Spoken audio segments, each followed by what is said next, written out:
Gimaras Antique Aklan Capiz, syudad sang Bacolod kag Negros Occidental, ilabi na sa sagwa sang pungsod. Ang ini nga programa magadala sa mga balita, impormasyon kag magasipad-sipad sa mga issues nga mangin patas ang presentasyon sa tanan kag mabatian sa Facebook page kag YouTube channel sang Iloilo Newsline.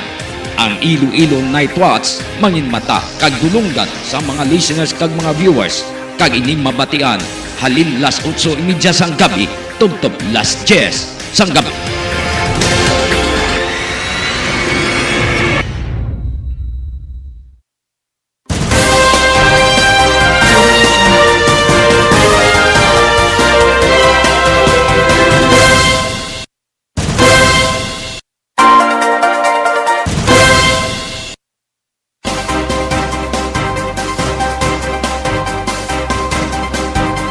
Oras sa Pilipinas, 48 minutos na nakaligad sa alas 8.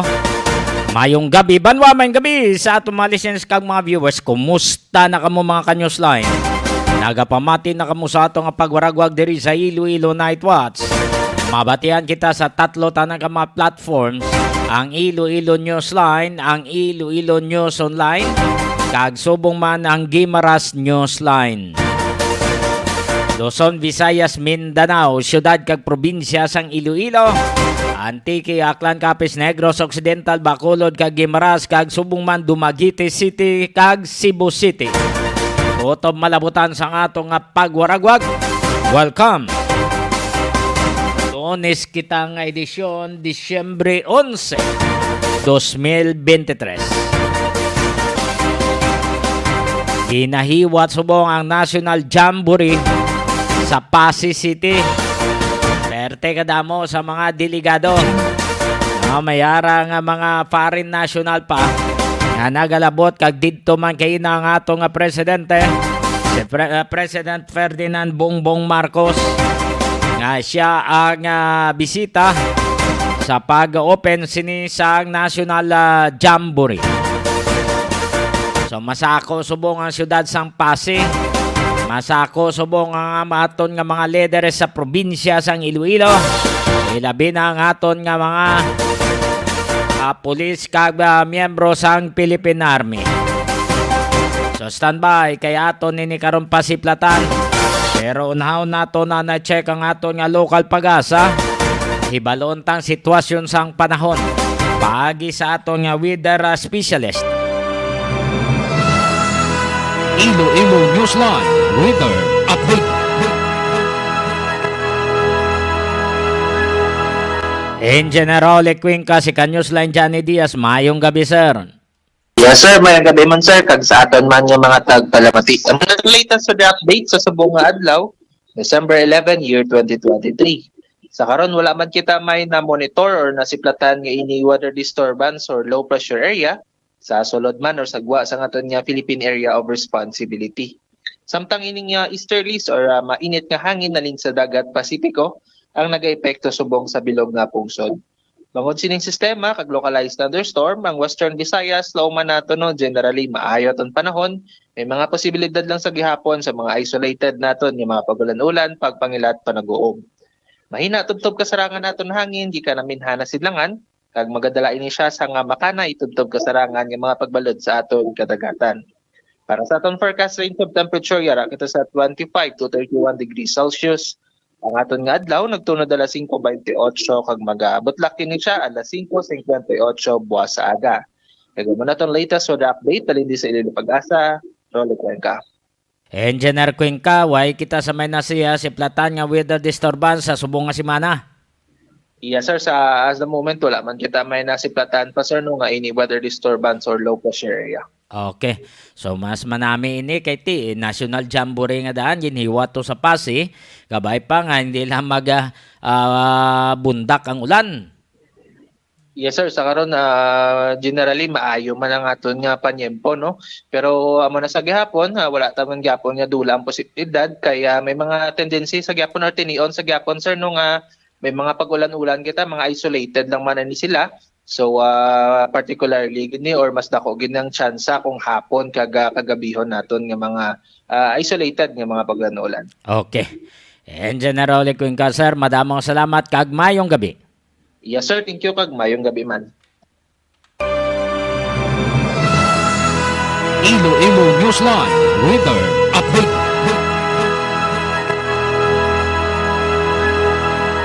Madamo nga salamat kay Engineer Rolly Cuenca sa atong lokal pag-asa.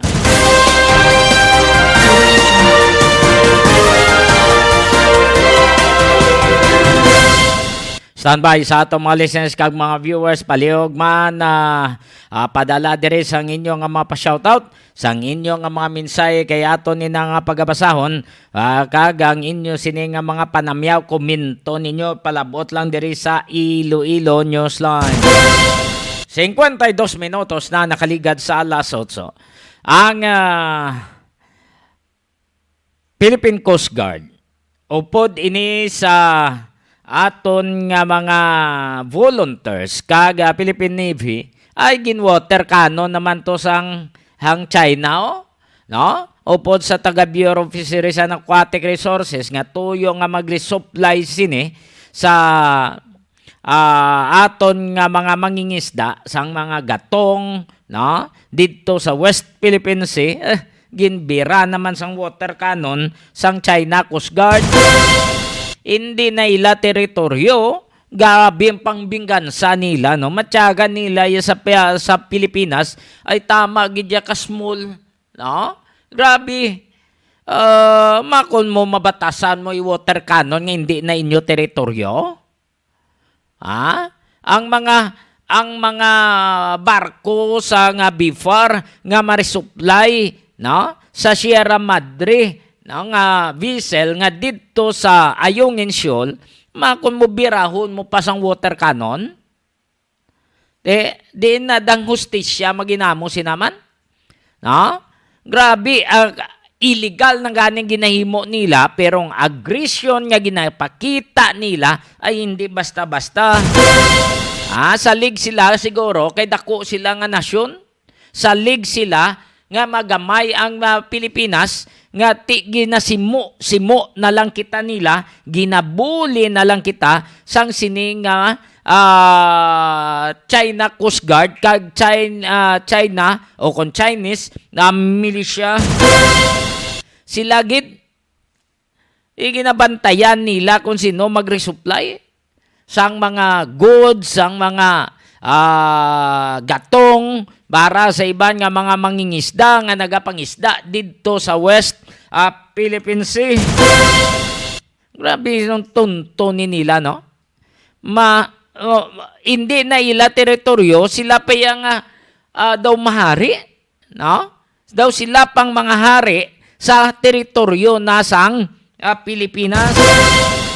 Di may kang tanan sinigin kondinar sa ngaton nga pungsod ang kaymuan sang China Coast Guard.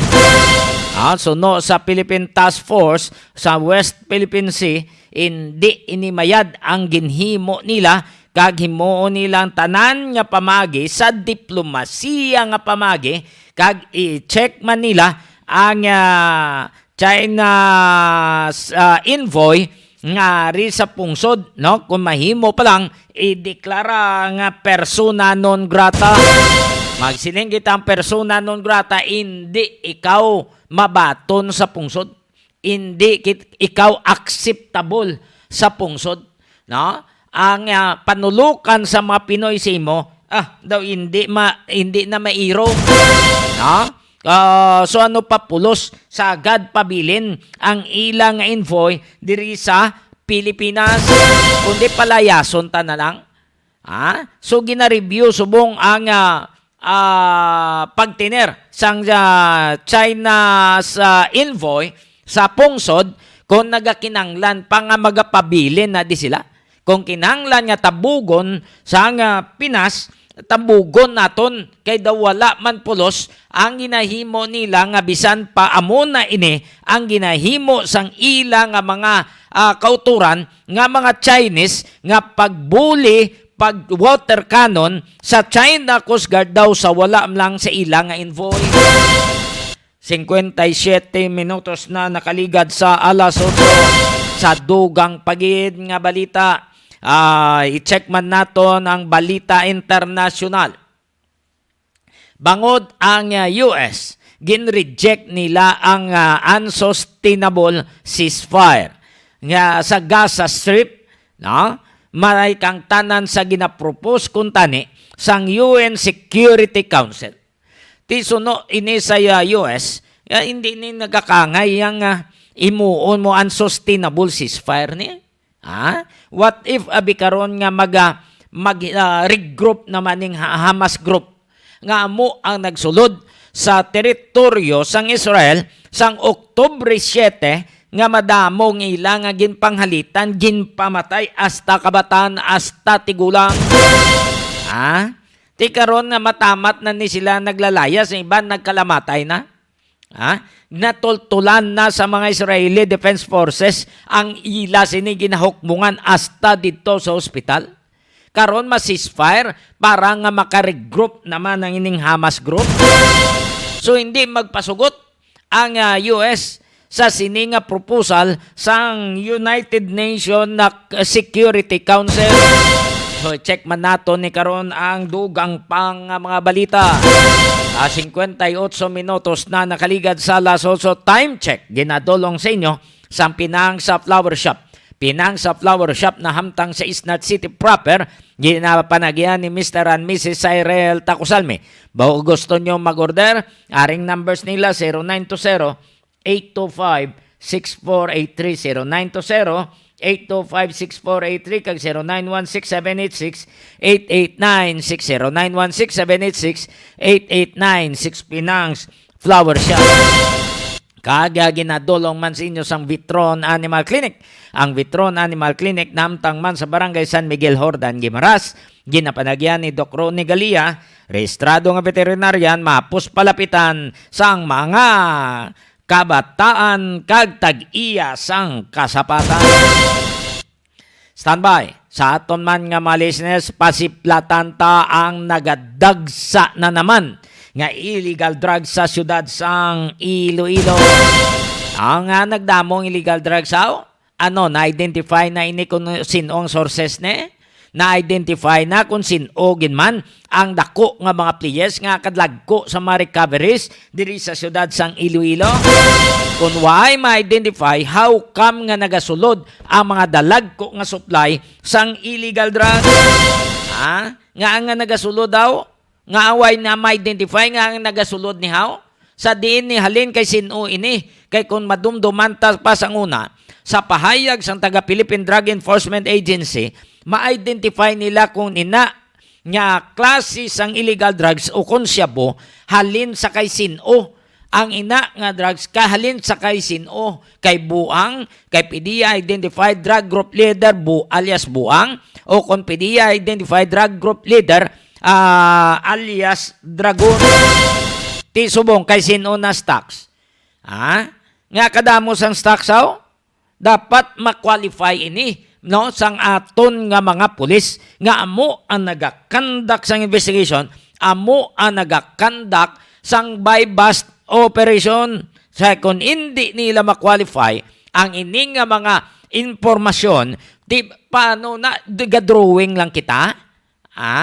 Hindi ta matumod kung sinong dako ang source sang illegal drugs nga mo ang nagapalapta sa syudad sang Iloilo. Amo nang budlay, no? Dapat ma-identify. Unlike sang una, budlayan kapag hani mo. Subong niya mahapos na lang kay remnants ang nagkalabilin kung ang mga pulis tapapahambalon Siling nila remnants na malang ni. Kag may mga bag-o nga identify. How come nga mabago, grabe kaisog sila, kadlag ko sang supply, ang mga ma-recover sila. Grabe kaisog sila. Why na sila hadlok sa aton nga mga otoridad? O kung may ara nga nagapayong sila sa pagduso sang illegal drugs?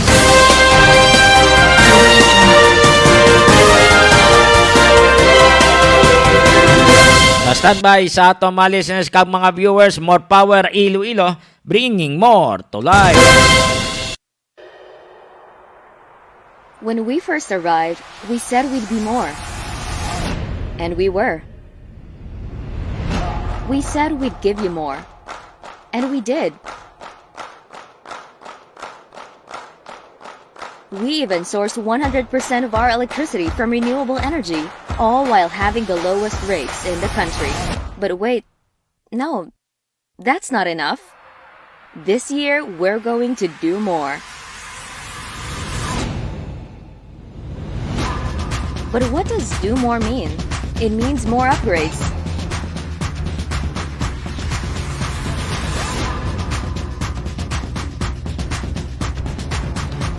More trees, more mangroves, more fingerlings, more crops, and more fruits. More of her, more of him, more of you, more of us, more of her, him, you, and us, making this world a better place for them.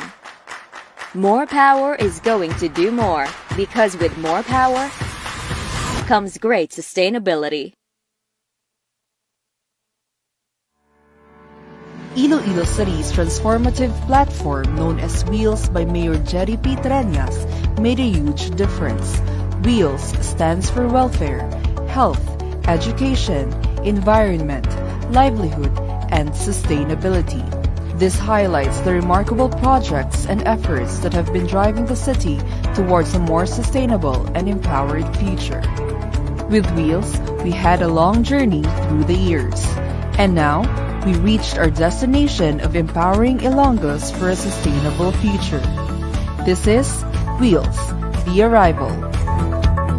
Welfare is at the heart of the Wheels initiative.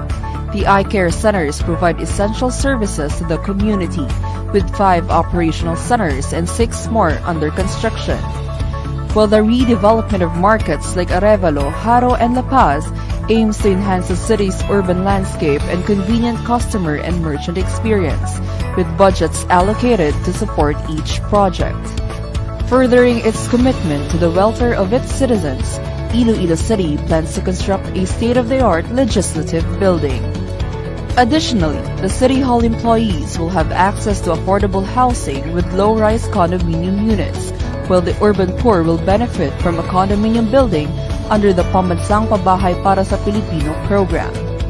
The COA Bodega, a modern storage facility, will streamline operations, while new facilities for BJMP and PNP ensures better facilities for law enforcement. Balay Dalayunan, a cultural landmark, will provide a space for artistic expression and community gatherings. Payment centers like Marymart and the Atrium, SM City, and Megaworld will bring greater convenience to the people. Also, the Iloilo City Dog Pound and Animal Shelter at Kalahunan Sanitary Landfill in Mandurriao District is serving as home for stray or rescue dogs. The health component of Wheels has made significant strides. The San Isidro Dialysis Center offers life-saving treatments to 84 patients weekly. The newly expanded Iloilo City Hospital has a capacity of 100 beds and provides accessible healthcare to its residents. Immunization services play a vital role in maintaining public health, with substantial progress made in administering the measles, rubella, and bivalent oral polio vaccines.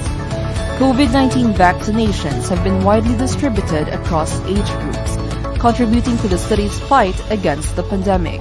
We also established a swab center. Iloilo City recognizes the importance of inclusive education in shaping a better future. With substantial investments in schools, modules, and laptops, the Boost for Education program empowers teachers and students alike. New courses at ICCC and TIIC expand educational opportunities, while scholarship supports the dreams of deserving students. The construction of district libraries and the introduction of various training programs contribute to a knowledge-rich environment. Through skill development and literacy initiatives, Iloilo City ensures a brighter future for its residents. The redevelopment of plazas, koi pond, beautification pots, and fish dispersal programs enhance the city's biodiversity and environment. The Tree Park Network, Beach Forest, Mangrove Eco Park, and Native Tree Growing Project exemplify the city's commitment to environmental conservation. Various gardening projects and cleanup initiatives promote eco-consciousness among citizens. The livelihood component of Wheels supports economic growth and self-sufficiency. The Business One-Stop Shop promotes ease of doing business, while the Uswag Negosyo Academy or UNA empowers aspiring entrepreneurs with knowledge and support. The UNA program, Terminal Market Rehabilitation and Vocational Training Initiatives provide opportunities for entrepreneurship and skill development. We also made a big leap as we rehabilitate the Iloilo terminal and central markets. Lastly, the sustainability aspects of Wheels drives progress and efficiency. All of the aforementioned programs and projects shall be sustained beyond Mayor Jerry Peña's leadership. The legacy shall live for our children's future. Wheels has united Iloilo City towards a future that is not only sustainable, but also full of promise. Through the collective efforts of government, businesses, and citizens, Iloilo City is paving the way for progress, welfare, and harmony. Thank you for joining us as we embark on this arrival of empowerment and sustainability. Together, we have built a better tomorrow for Iloilo City and beyond.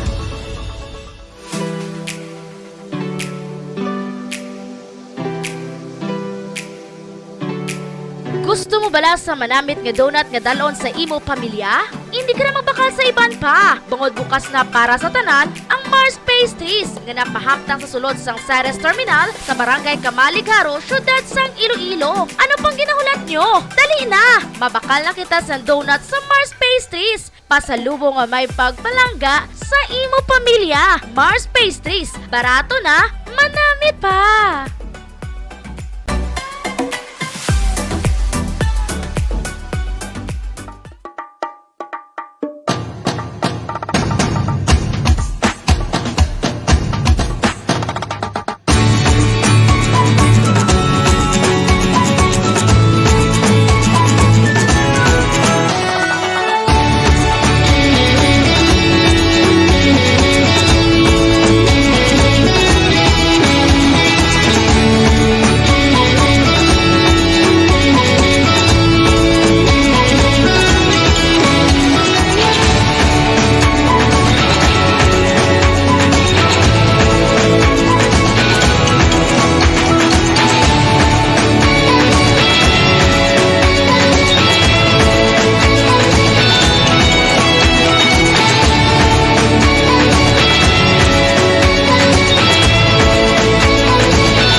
Uswag spirit, we are continuously gearing up our services for the Ilonggos.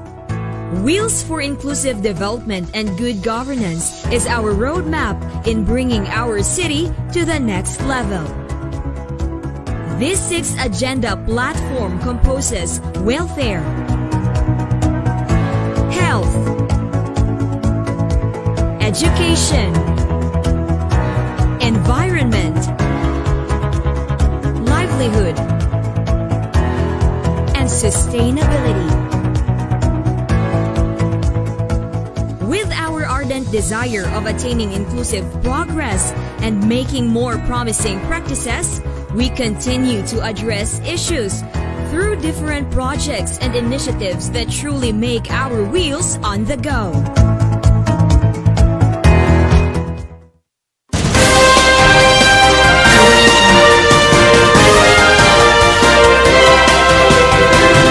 Onse minutos na nakaligad sa alas 9, pabatita sa inyo ang pahayag ni Assistant Director General sang National Security Council, Jonathan Malaya, may kang tanan sini sa press briefing nga ginpatawag kaina sa ginhimo ni sa China Coast Guard sa taga Philippine Coast Guard, BFAR, kag iban pa nga mga nag-volunteer nga mag-resupply sa vessels nga didto sa Ayong Insyon. Yari ang pahayag ni Assistant Director General Jonathan Malaya kag sang iban pa nga mga representante, mga leaders sa pungsod kag sang Armed Forces of the Philippines. Magandang umaga, Malacanang Press. Armed Forces of the Philippines spokesperson Colonel Medel Aguilar and Bureau of Fisheries and Aquatic Resources spokesperson Nazario Briguera. Good morning, everyone, ladies and sirs. Disabling the vessel and seriously endangering the lives of its crew. BRP Sindangan safely towed ML Kalayaan Si back to Ulugan Bay, Assistant Palawan. Director General Additionally, Jonathan Malaya. BRP Cabra suffered damage to its mast after being blasted by the full strength of the water cannon of the Chinese Coast Guard. The PCG vessels Cortesis ang and ANC. resupply boats Onaisa May 1 and ML Kalayaan were subjected to reckless and dangerous harassment at close range by CCG and Chinese maritime militia vessels on their approach to Ayungin Shoal. Worse, UM-1 was deliberately rammed by CCG 21556. Despite Chinese attempts to obstruct and impede our missions, we wish to report to the Filipino people that the humanitarian and supply mission to our Filipino fishermen was a complete success mission-wise. We were able to deliver thousands of liters of fuel to some 30 fishing boats, as well as food and Noche Buena packages for them and their families. Some 30 tons of fish was also caught in BDM waters as a result of the mission by DA BIFAR. The regular RORE mission to BRP Sierra Madre was also a partial success, with UM-1 successfully reaching LS-57 and unloading supplies to the gallant Filipino troops stationed therein. China's claim that the small and wooden Onaisa May 1 intentionally rammed a CCG vessel is the height of disinformation and fake news.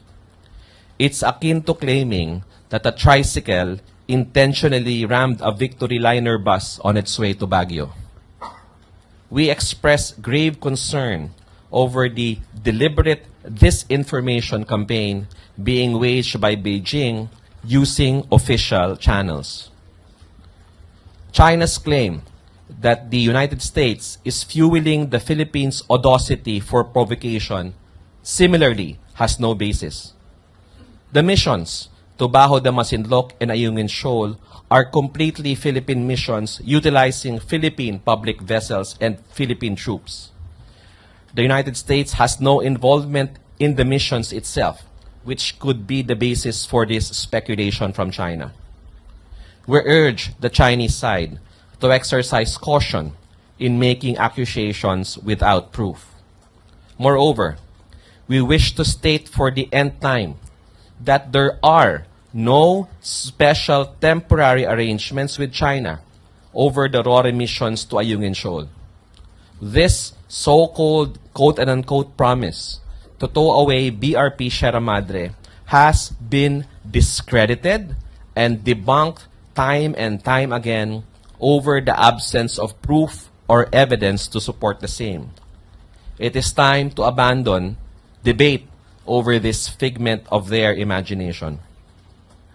We urge China to exercise restraint in order to contribute to stability in our region. Water cannons and LDAR are primarily defensive tools, but as we clearly saw, they are currently being used by China for aggressive and offensive purposes. China's use of offensive tools, interference with Philippine vessels, harassment and intimidation of Filipino fisherfolk, or any other activity that infringes upon the Philippines' sovereignty and jurisdiction in Bajo de Masinloc are violations of international law, particularly UNCLOS and the arbitral award.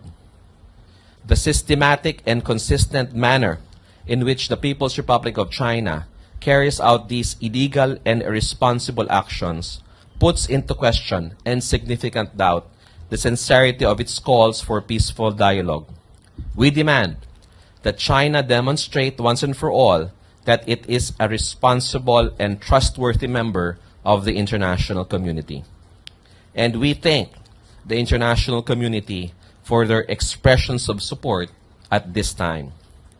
As clearly stated by the President in his statement last night, the Philippines will never be deterred from exercising our legal rights over our maritime zones, including Bajo de Masinloc and Ayungin Shoal, which forms part of our exclusive economic zone and continental shelf.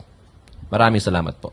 Thank you, Director General Jonathan Malaya. And now we will hear from Coast Guard spokesperson Commodore J. Tariela. Good morning, everyone. Si Commodore prepared, Tariela briefing for sa Philippine Coast Guard. this morning's press conference.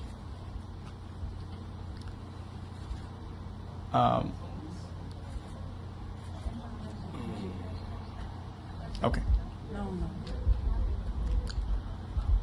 On the part of the Philippine Coast Guard, we'll be discussing the operational details of the resupply, the recently completed resupply mission.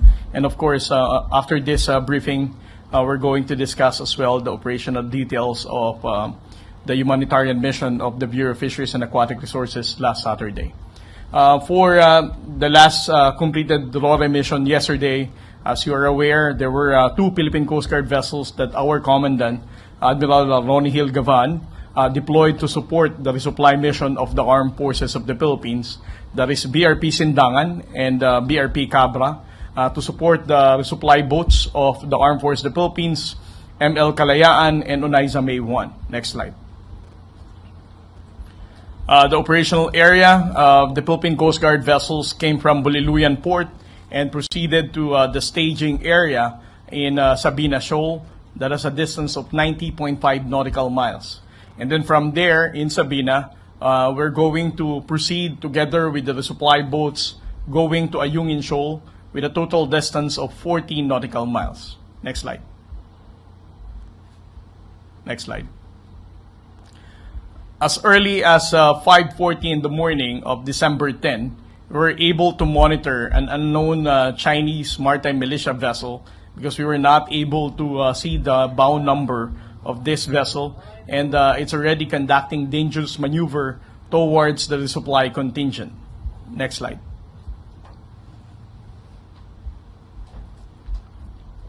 Around 5:50 in the morning, China Coast Guard vessel 5204 already started using its water cannon against ML Kalayaan. More than 3 times with about 5 minutes interval. As you can see on the video. And during this time, around 5:50, there are already 4 Chinese Coast Guard vessels that are shadowing the entire supply contingent. Next slide. Around 5:58, you can see the Chinese maritime militia, not just the Chinese Coast Guard, actively participating in blocking the Philippine Coast Guard vessel in support of this China Coast Guard, so that the MRB 4409 will also be separated from the resupply boats that she is escorting. Next slide.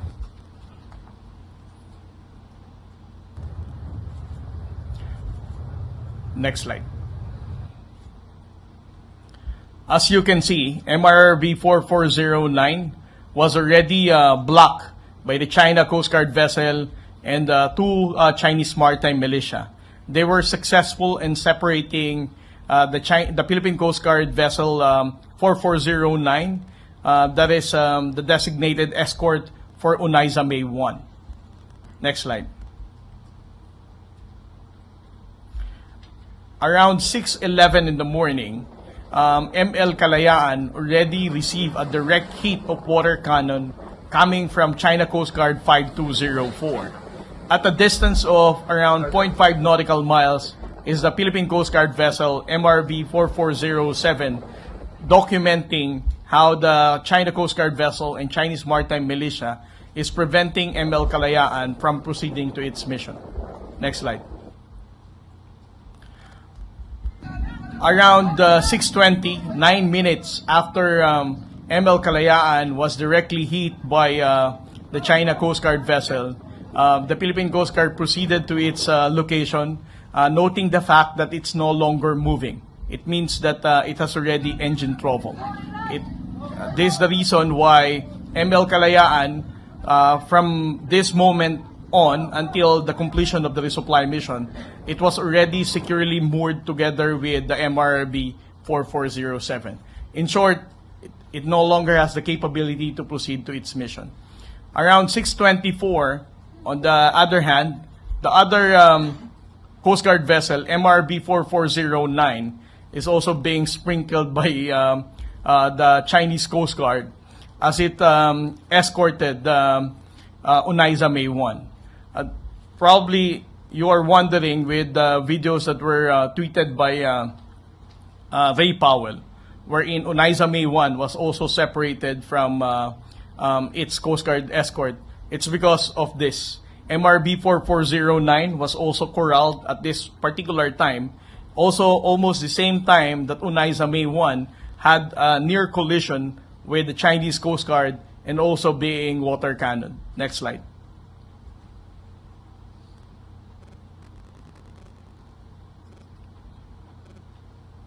Next slide.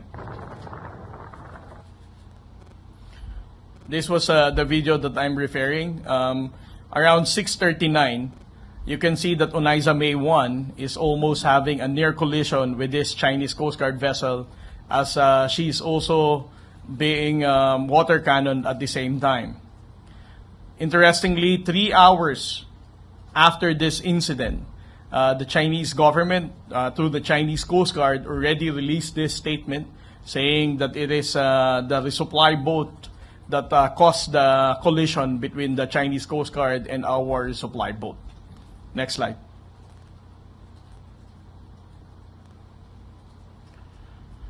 So around 7:04, it was already decided by the Armed Forces of the Philippines that ML Kalayaan will no longer proceed in completing its resupply mission. It was already decided it will be towed back by MRB 4407 to return to Palawan. Next slide. Around 8 a.m., Unaiza May 1 was already successful in entering the shoal for her to proceed in unloading her cargo on board BRP Sierra Madre. For almost 3 hours of unloading the cargo, Unaiza May 1 has already departed from BRP Sierra Madre and went outside of the shoal in Ayungin. Next slide. However, while the Philippine Coast Guard vessel MRB 4409, the designated escort for Unaiza May 1, was waiting for Unaiza May 1 to complete her unloading of cargo, the Philippine Coast Guard is experiencing this dangerous maneuver from China Coast Guard vessel and the Chinese Maritime Militia. Next slide. In total, the Philippine Coast Guard has documented the presence of all these Coast Guard vessels. There were 7 of them. This is the first time that we were able to see such numerous number of China Coast Guard vessels deployed to prevent the Philippine government in completing our resupply operation in Ayungin Shoal. Next slide. These are the Chinese Maritime Militia that we have clearly identified as the one who really participated in blocking the Philippine Coast Guard vessels and the resupply boats. Next slide. It is also worth noting that we have also seen the 2 PLA Navy vessel in that particular location in 2nd Thomas Shoal. Although they are they are maintaining a certain distance away from the resupply contingent, but it's important for us to note that the PLA Navy has also deployed these 2 vessels. Next. In total, we were able to physically monitor 14 Chinese Maritime Militia and 22 Chinese Maritime Militia through AIS. That means they have deployed 36 Chinese Maritime Militia and 8 China Coast Guard vessels. So 36 plus 8, that's 44, and then 2 PLA Navy, that's 46. This is the largest number of maritime forces that we have documented so far in the previous months. Next slide. These are the list of radio challenges that we conducted on the part of BRP Sendangan. We had 27 challenging the China Coast Guard vessel and Chinese Maritime Militia. It received also 15 from China Coast Guard. On the part of BRP Cabra, they challenged this Chinese Maritime forces for 74 times. They were only challenged 8 times. At least this time, we're now compliant with the guidance of the Department of Foreign Affairs for us to constantly and persistently challenge the presence of these maritime forces from China. As you can see, we have more number of times that we challenge the presence of China Coast Guard more than they have challenged us. And then at the same time, in blocking of the Philippine Coast Guard vessels, we noted that there were 3 Chinese maritime militia that actively blocked the Coast Guard vessels at a distance only of 10 yards, and the other is 20 meters. Next slide. For the dangerous maneuvers, we have identified at least 5 instances that the dangerous maneuvers were conducted against the Philippine Coast Guard vessels. It is worth noting that 4 of these dangerous maneuvers were conducted by the China Coast Guard, and there is only one unidentified Chinese vessel, most likely a Chinese maritime militia, that did a dangerous maneuver against MRB 4409. Next slide, please. For the water cannon incident, we reported that there were 4 instances that the water cannon, our government vessels, for the BRP Cabra, BRP Sendangan, UF1, and ML Kalayaan. However, it's worth noting that for ML Kalayaan, they used their water cannon 3 times at an approximate interval of 5 minutes each. And this was also a direct hit that damaged the ML Kalayaan. Next slide. That ends my briefing for the operational details of the resupply mission. Thank you, Commodore Tariela. And now Si, we hear from Commodore PNP spokesperson Tariela. Colonel Aguilar.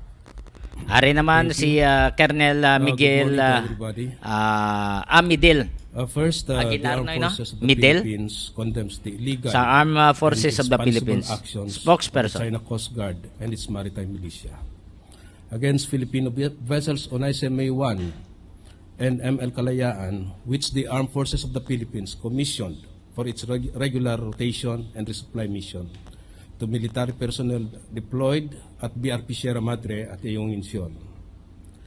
The China Coast Guard, can you please show this slide? The China Coast Guard wantonly disregarded maritime safety and demonstrated unprofessional behavior starting at 5:53 a.m. Yesterday. It unleashed its water cannon several times, resulting to engine malfunction of ML Kalayaan, and that is why it has to be towed back to Palawan Port by a Coast Guard vessel. As you can see, this is the incident inside ML Kalayaan, how they were jolted by the strong pressure coming from the water cannon of China Coast Guard. Aside from that, the Chinese Coast Guard also performed dangerous maneuvers to another vessel in an attempt to derail our resupply mission. It happened at 6:35 a.m. when China Coast Guard vessel 21556 fired its water cannon in front of Unaisime 1 while dangerously and closely sailing 30 meters on our vessel's starboard side. These irresponsible and dangerous actions led to a collision at 6:39 a.m. that damaged one of the posts of Unaisame 1. I also showed with you the post of the report made by the China Coast Guard that was published online. And on the left, of course, the real situation as taken by a video footage inside the Unaisame 1. So you can see the stark contrast of the narrative of China Coast Guard to what really happened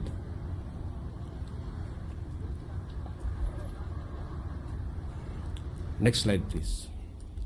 Also, another video before the collision took place. As you can see, the water cannon is directly hitting Unay sa May 1.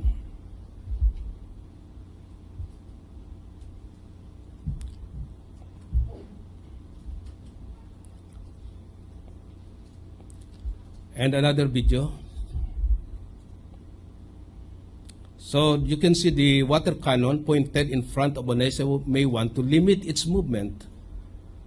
And later on, you will see where that Coast Guard vessel is located, which is 30 meters before the collision incident happened.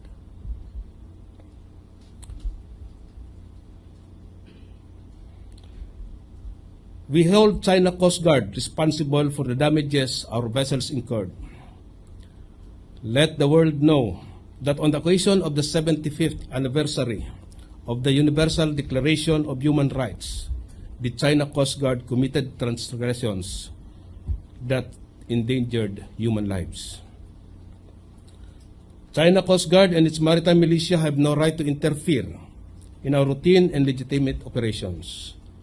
Ayungin Shoal is within our exclusive economic zone, and their presence and actions are undermining the peace and stability in the West Philippine Sea. Thank you. Thank you, Colonel Aguilar. Now we'll hear from DFA spokesperson Maria Teresita Daza.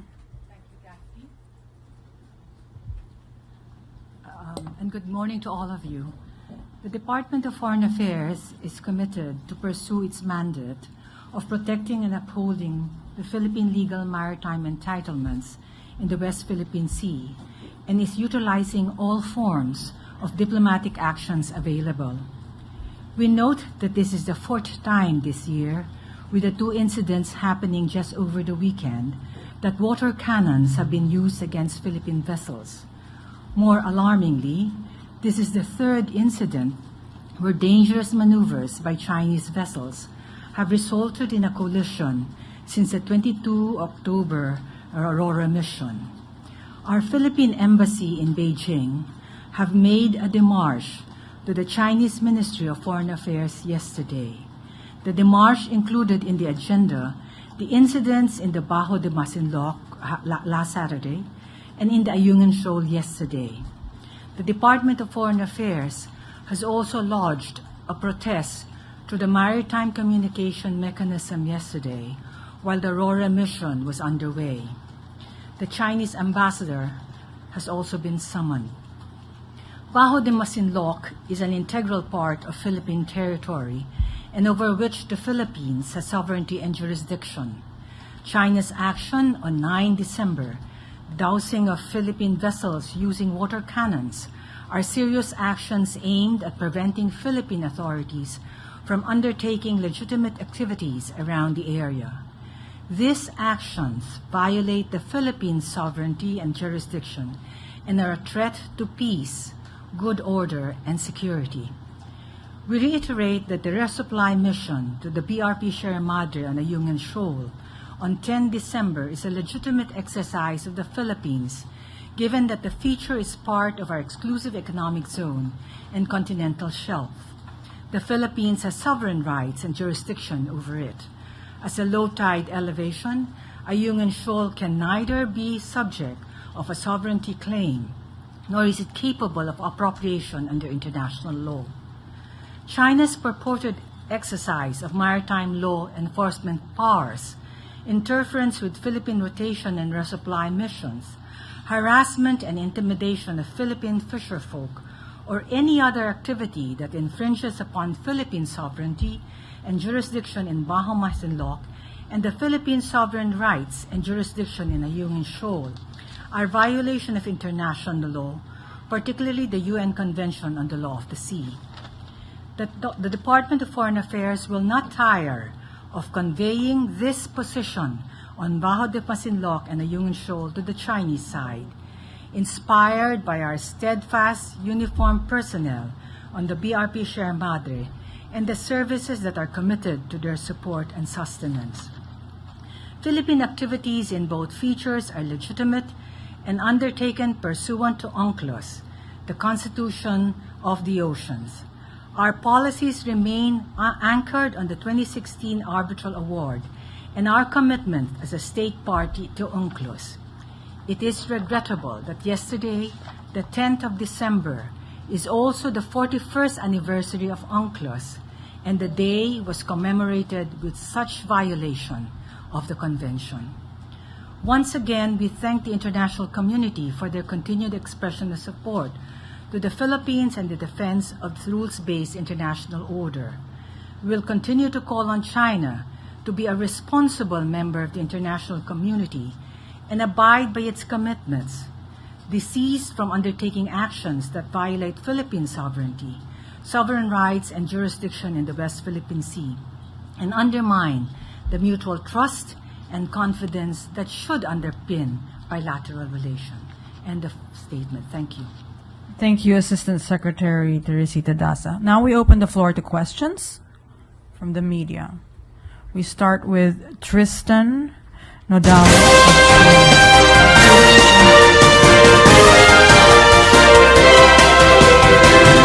Amok ini kay na ang portion sa press briefing nga ginhimo sa aton nga mga leaders. So, hasta lang kita diri. Ha? Hasta lang kita diri, way kita sa may mimo. Hasta lang kita sa pagkondinar sa illegal nga ginahimo sang China Coast Guard kag Chinese militia. Oh, grabe nang pagbuli nila, grabe pag water cannon nila, banggaan pa nila. Oh. Tama ka, delikado, ginabanggaan nila ang barko sang BFAR, sang Philippine Navy, Philippine Coast Guard. Ti tama na kadelikado, magbinungguanay na, maglinagtik na karonda. Ha? Pero daw sa wala lang sila. Amakon mo ang total sang ilang vessel dito, mga 46, 48 tanang bilog. Aton niya, vessel sang BFAR, sang Coast Guard, pila lang bilog. Grabe ila paglumbayag sa teritoryo sang Pilipinas ba? Iyan na soberenya na sa Pilipinas na da. Perti ang Chinese Coast Guard. Grabe ang Chinese militia. Ha? Ti ano? Tulok-tulokon talang ini? Ha? Tuod way kita sa may mihimo. Mihimo naman kita sa pamagi. Astang ilang produkto. Hindi tapag pangbaklon. Dibla? Ibanta man eh. Ha? Ibanta man astang ila sini nga mga produkto nga nagasulod sa Pinas, hindi man pagpasudlod. Simple na. Ha? Oh, ang gobyerno naton may plano nga iban ining TikTok. Ha? Do hasta subong do wala man. Di be? Ang hambal sang National Security Council pagi kay Assistant Director General Jonathan Malaya pamatian tabi parte ini sa gina-assess nila subong ang TikTok nga plano iban diri sa Pilipinas. Iyan ni sang kwan mo China man ni ang TikTok ni courtesy sa nga ANC. Devices. Yes, Karen, and that's because of the possible threat of TikTok being used as an instrument to monitor the movement of people. So why don't we do that here? Yes. Yeah. In fact, last week, taking us so long. In fact, last week, Karen, I followed up with a task force which we created to complete the threat assessment. Because if you look at the netizens, Karen, you see that there's a lot of opinion about TikTok. A lot of Filipinos love TikTok. So since the public loves TikTok, we have to establish really the reasons to limit it, to regulate it insofar as the security sector is concerned. So there will be a public debate about it as soon as that policy is implemented. And we would like to then may I ask this question? But so what if the public loves TikTok? This isn't about the public. This is about government devices. That's right. The public shouldn't have an opinion on the national security of government offices. Seriously. I understand, Karen, but in the Philippines, everyone has an opinion. So, having been in public service for so long, we would like to be ready to make that case before the Filipino people. So, we want our positions to be supported by evidence, by studies, and by clear arguments, so that we can win this case before the public. Yeah, but have you asked our allies on why they've partially banned Yes, we TikTok? did. They may have the studies. Why don't we borrow those studies? Yes, we have those studies already, and they are already incorporated in the studies that we're currently conducting. And as I said, last week, I already followed up with the team, our cybersecurity team, to immediately finalize the recommendation so that we can submit that to the National Security Advisor. Okay. Now, before we go, I want to go back to Ayungin Show. Let me just deviate a little bit. The 2024 national budget has, I'm not sure if it's 100 billion pesos or it's a few hundred millions, I remember, for the rehabilitation and repair of Ayungin Shoal. And rightly so, that our lawmakers have set aside money to rehabilitate Ayungin Shoal. Now, where is that in terms of the priority? Because you'd have to spend the money, but then considering that in terms of bringing supplies, our crew members are facing water cannons, how then will you re-strategize to actually rebuild Ayungin Shoal? Because the state of BRP Sierra Madre, for example, right? That's the last fort standing. And, give it a few more typhoons, a few more, what, do you understand? And this suddenly wastes away. What will we have there to actually claim ownership and symbolize that that territory is ours? Yes. As soon as the different versions of the General Appropriations Bill are approved by Congress, and submitted to the President and enacted into law, then the funding for the repair and rehabilitation of BRP Sierra Madre becomes part of the law of the land.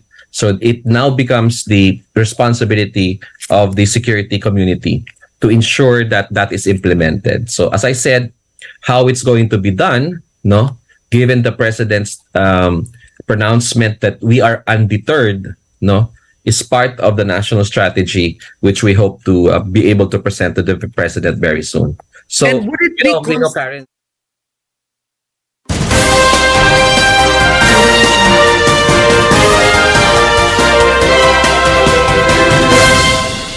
So, ila pa man nga i-assess. Tunan pa man ni nila kumayara nga threat sa aton pungsod ang ining TikTok. No nga ginapanagihan sang China. Mas mayo ni, ha? Kuhay man ta di sa may makuha nga benepisyo. Kuhay man ta di sa may makuha nga kayuhan ng Pilipinas. Kay gurong kayuhan malani sang China, basi nga mayara pa sila nga ginbutang ni nga mamonitor kita kung anong ginahimo ta diri sa Pilipinas. Ha? Mas mayo gid man pareho sa Amerika nga ginban nilang TikTok sang China. Kaya nga damo pa magi niya kung parte sa pagmonitor sang security naton mo. Madamo niya pamagi ginahimo sang China. Ha? Para nga makalabaw sila. So kung mahimo, tanan-tanan nila nga goods nga ari nagasulod sa Pilipinas pangban galing kay ang iban din nga mga baligya, mga ukay-ukay sa mga malls, tanwan nyo bala, inchik-inchik, kalabanan gid inchik-inchik. Kung hinali nga iban sila, may ara nga maga-resupply sa aton diri, maga-supply sa nga mga kinanglanon naton diri sa Pilipinas.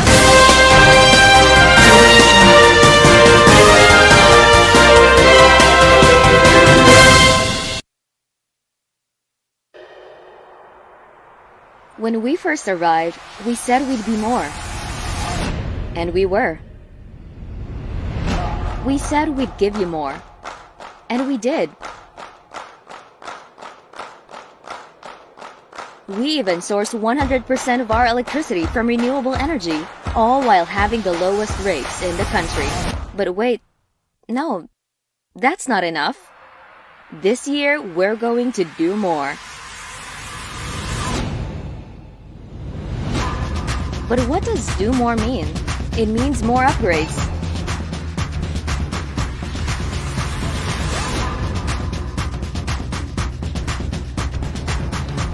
More trees, more mangroves, more fingerlings, more crops, and more fruits.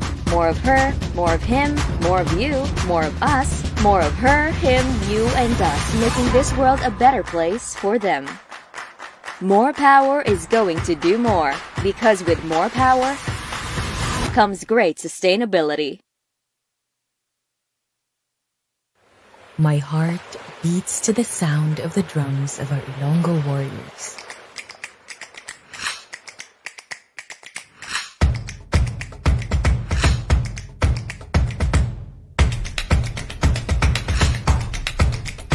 It dances with joy to nature and the open spaces that surround me in Iloilo.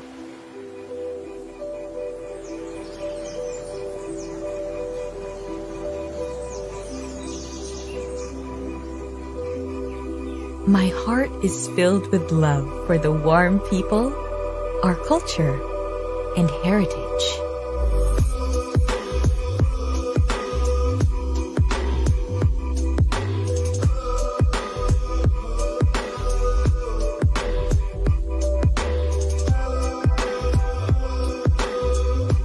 It breaks into song as it sees the changes that progress brings to our city.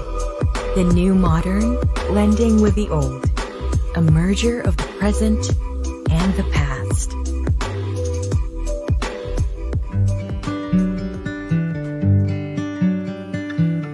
My heart is full as dreams are fulfilled here.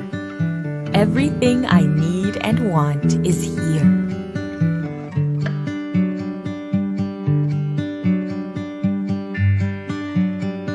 Iloilo is my happy place.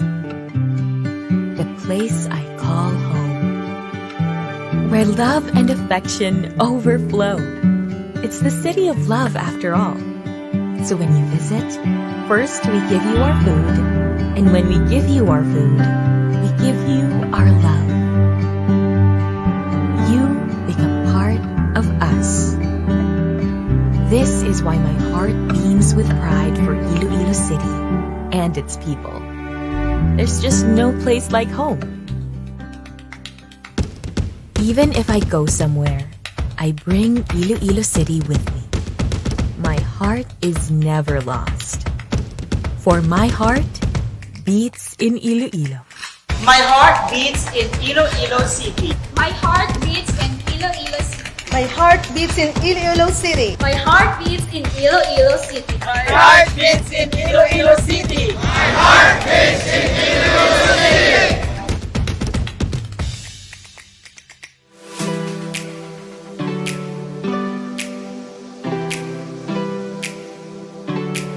Gusto mo bala sa manamit nga donut nga dalon sa imo pamilya? Hindi ka na magbakal sa iban pa. Bungod bukas na para sa tanan ang Mars Pastries nga napahaptang sa sulod sang Ceres Terminal sa Barangay Kamaligaro, syudad sang Iloilo. Ano pang ginahulat nyo? Dali na! Mabakal na kita sa donut sa Mars Pastries. Pasalubong nga may pagpalangga sa imo pamilya. Mars Pastries. Barato na, manamit pa!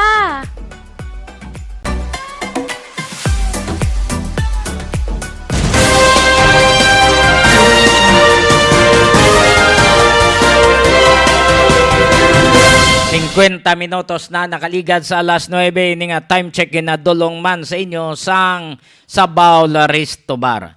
Ang Sabaw Resto Bar na hamtang sa Barangay San Miguel Jordan Guimaras, sa likod lang sang LBC ginapanagihan ni Dr. Jisim Binhamin. Mayad dira nga lugar manami ang luto sa mga tinawo ni Dr. Jisim Binhamin. Kadtuin nyo lang palihog ang Sabaw Resto Bar.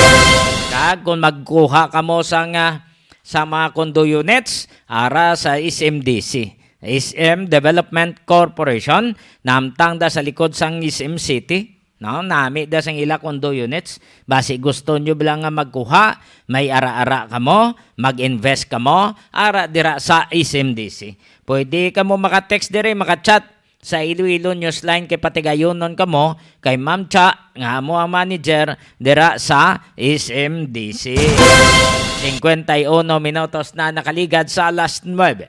Hindi man ka mo magkalipat kung konsulta mo sa kabataan nyo, dala nyo to kay Dr. Marilyn Garmay Gaitan. Arang iyang klinika sa isa ka parmasya sa Crossing Piña, Buena Vista, Guimaras. Pwede ka mo kadto to kay Dr. Marilyn Garmay para nga magpakonsulta labi na kon Miyerkules kag Sabado para nga mabulong insigida ang inyong mga kabataan. Ayong gabi, Doc. Dr. Gisem Benjamin. Kay Randy Danoso, mayong gabi. Mayong gabi lang. Kay Leslie Londonio, mayong gabi. Kay Rinalyn Sakiti, mayong gabi. Musta Canada, Len? Enjoy sa trabaho, ha? Kay Leslie, kay Leonie Vaay. Belated happy birthday, Bong. Kay Rochelle, kay Ma'am Rochelle Prisno Togonon. Ma'am, may gabi. Kumusta na, ma'am? Diba? Iban pa? Kag sa mga classmate ni Gingging, Kanto so Taridona, may gabi sa inyo. Salamat sa pagtanaw kag pagpamati, ha. Masako-sako subong ang Pasig City kit dito National Jamboree. Kabay pa nga safe lang ang mga kabataan, ha. Mabantayan sa maayos ang aton mga pulis, ang mga force multipliers hasta sa mga miyembro sang Pilipinas. So, welcome naton ang aton nga mga bisita nga nga nagkari diri sa probinsya sang Iloilo.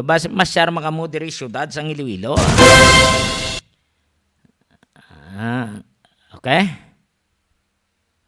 Sa mga imata kakilala ni Joel Bautista nga siya napatay, ilubong siya buwas.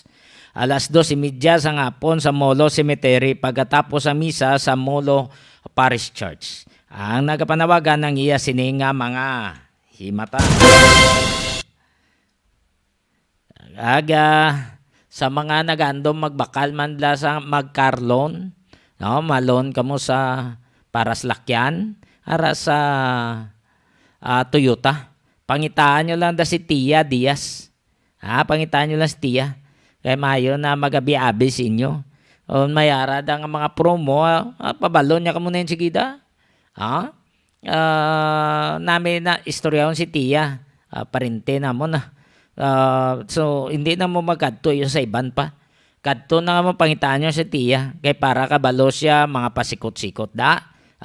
Silingan nyo lang si Tia nga nabatian ninyo dire sa Iloilonewsline, Guimaras Newsline kag Iloilo News Online. Sa YouTube channel Iloilo Newsline. Kadtuin nyo lang to paliho kung gusto nyo nga mag-loan sa salakyan. Mahapos da sa Toyota, pangitaan nyo si Tia Diaz. Okay? Sa aton man nga mga pulis nga sa PRO6, puwera lang sa mga waslik poder nga pulis, sa mga nagkakampanya kontra sa illegal drugs, tutudan nyo siling sa Texterta. Kung wala man lang siya, nagbagong buhay na siya, ikonsiderar nyo. Nga maya, dumay na balaan ni Texterta. Dumay na balaan ni Texterta nga, may aragin manaw. Challenge ni sinyo mga operatives, kung may kuha, nan. Kung wala, why planting rice?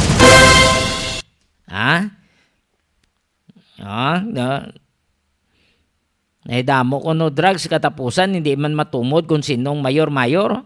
Sino ang nagapasulod gid sang illegal drugs na mga intel, mga in charge sa sa drug enforcement unit.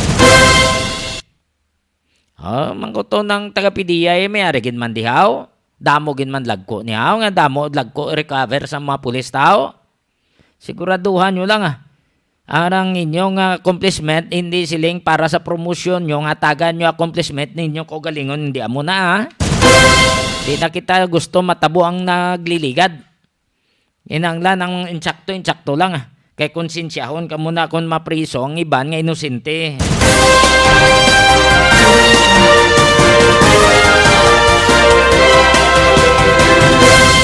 recall tayo ni sa una, grabe ang kampanya sa una man. No, abita tutod, gali gusto iya ihatagan niya accomplishment, iya ko galingon. Para sa iya promosyon. Pag-ara na sa korte, nangindulaan ng iban nga mga operatiba, ang bilin to mga testigo, ilabi na sa katapos sa media. Kung mo sa katunto nila, rason nila, kay ginreassign na kuno sila, di way mantakbalo kung anong mga arrangement to nila.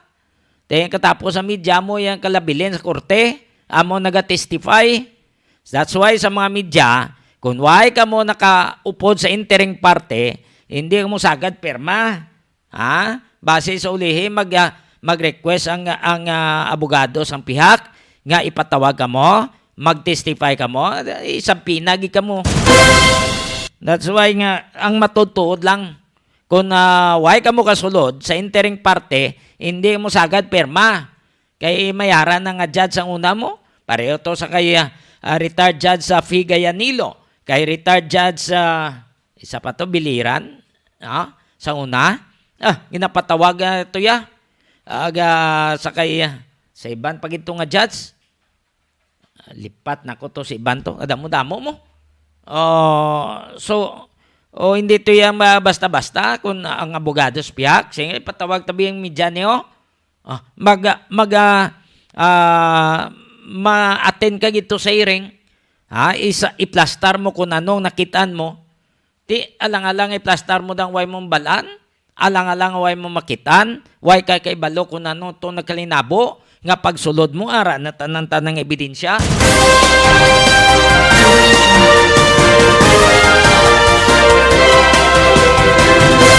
Inala ng insakto lang. Kaya para makatulog ka mo sa mahamuok, hindi ka mo magbulubaliskad, hindi ka mo pagkonsensyahon sa inyong mga isig katao. Kay budlay na. Amo lang na mambalta sa inyo, amo lang na mapanugyan naton sa inyo. Sa mga listeners man naton dira sa Bentro, Manila, base magpaubra ka mo balay, magpatukod ka mo sa mga mansyon nyo kung mga merkado, ara ang Ludlift Trading and Services. Isa ka dako construction firm nga nabase sa Metro Manila, ginapanagyan ni Engineer Joey Diaz. Pwede ka mo kakadto dira o kung makatext sa iya, aring number nila 0939-812-6336. 0939-812-6336 o kung pwede man mag-email ka mo sa maria_rosim@yahoo.com.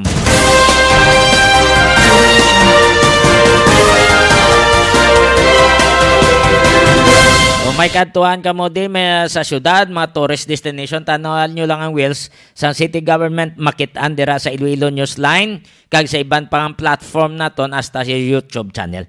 Hindi na mo mangita pa sang tourist guide. Kadto na lang kamo dire, tanawan nyo lang ang wheels sang city government. Sa taga City Hall, taga Provincial Capitol, kay Sir Jonas Vilosilio City Hall, mayong gabi. Kag sa iban pa nato mga listeners ka mga viewers, thank you so much sa inyo pag-upod sa aton nga pagpangalaga. Salamat gid. Advance Merry Christmas sa inyong tanan.